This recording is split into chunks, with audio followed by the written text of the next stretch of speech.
This is the World Wrestling Federation introduction and emergency fitness check of Alexander Erickson, or as he will be known, King Alexander, the international head of the Central Intelligence Agency.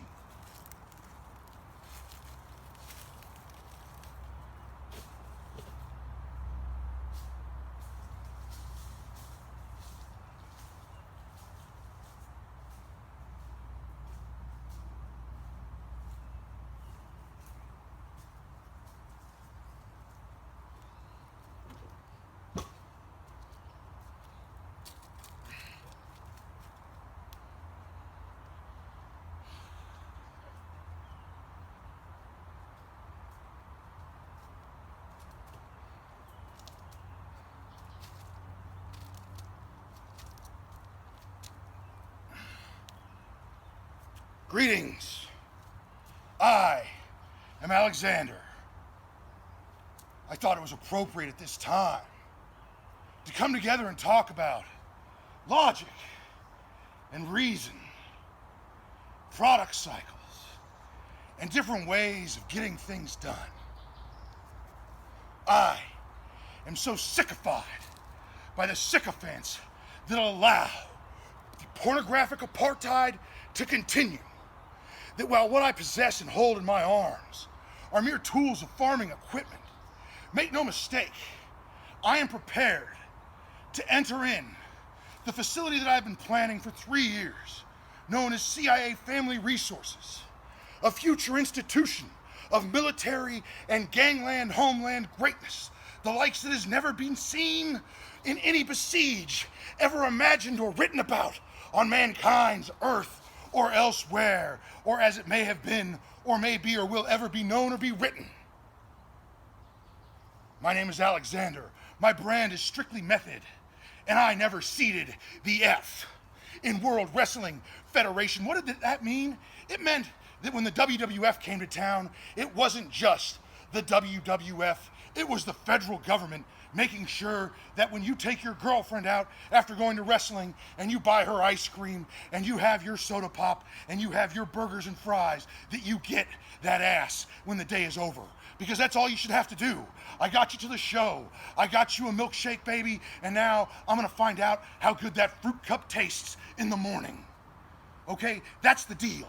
That's the American apple pie that I planned, that I sweat for, that I bleed for, that I'm prepared to die for.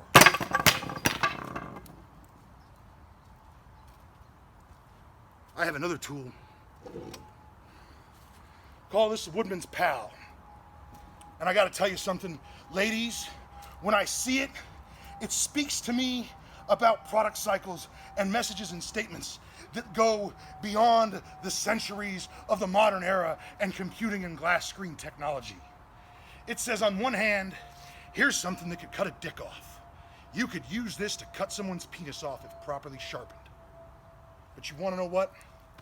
As I have the whore, the pornographer, the slut, the mongrel, the evil whore known as Lisa Ann, walk every one of her boy toys onto this property to have me sever their penises, which I have to tell you, their penises are filled with your daughter's and your girlfriend's breasts.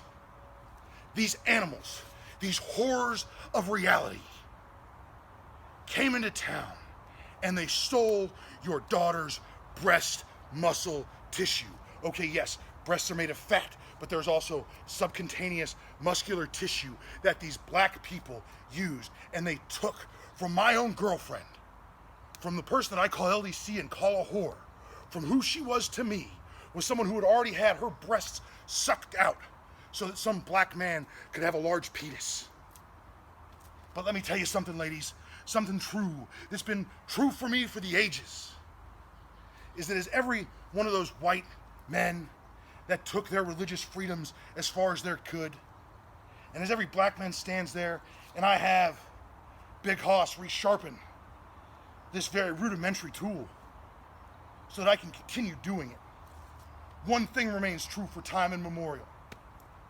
This end is for them, this end is for you. So when you're done counting your penises and thinking that you are the queen bitch, understand your head goes right there and this blade smacks into it until you don't breathe and you don't exist anymore. So go on. Tell me about how this is the big black cock takeover. Because guess what? I am Alexander. I am Alexander. And I will keep on knocking this door down until the whores and the guns and the thugs and the van rapists that they call the sheriff, police, or whatever the fuck are all gone, and the only person that's standing, the true victor, is this man, King Alexander. This is war. I have one last thing to talk about. You'll see me flash a gang sign. It looks like this. Now, why do I flash that gang sign? Because gangs are all about jewelry. And I ain't got no jewelry, and I can't dance. So I got one piece left. My high school class ring. Bellarmine College Preparatory. The Jesuits. The Italians. The people that had shit before you had shit. The people that built the boot that ruined my tide in the Mediterranean will always back me until they know I am ready for the fight of my life, and I will come at every single one of my enemies. When this no longer matters, I'll have a 100-pound chain of gold, a 40-pound chain of Mars around my neck. I'll be walking around with a 20-pound axe ready to bust skulls. But until then, I continue training. And if you want to live with greatness and you want to commit to excellence, you can figure out how to avoid this whore truncated line, or whatever I should call it, of Lisa Ann lining up all of her boy toys and me having to sever their penises to prove a point. Because make no mistake, the whore dies and the men live.